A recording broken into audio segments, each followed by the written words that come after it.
When the war in Ukraine just started, I left my home and I was thinking about what can I do as a photographer.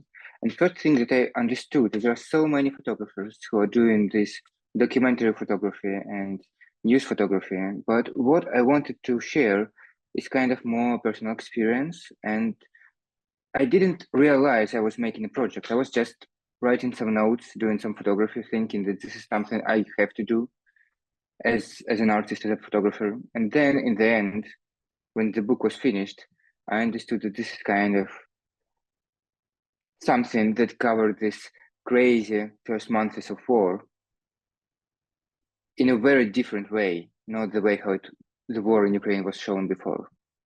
So the way how book was made, it's like I can show something. This is a Moleskine. This is the original of the book, the Moleskine notebook with some notes, like writings and like Instax pictures, which were printed by Instax printer. Because I was taking photographs just on my phone or camera, mostly cameras, and then printed them with this printer because it was the only way. All the printer shops was closed in the first months, so this is the only way how I can put photographs, physical photographs, in the notebook.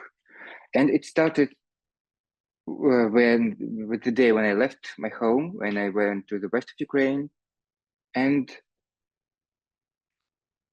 the way how book was structured and the way how it was kind of edited, it was day by day I edited new things which happened to me. So I never knew in advance what would be happening.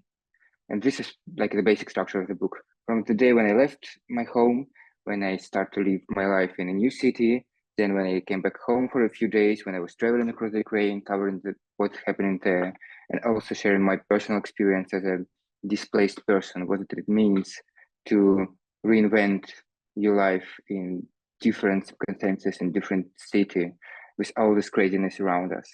The way how it's presented now in Photographer's Gallery on the website with all the pages there and structured in different different pages, it's probably the best way how to present it online because one can read everything and experience the images. And of course, it will be not the same as a real book, but the way that we can read from the very beginning to the very end is very important. It's on one hand a documentary project, but with a very personal perspective. I hope that it will share the experience of what it means to go through war, and maybe people feel more empathy, and maybe the feeling of what Ukrainians are going through is just enough to experience for others.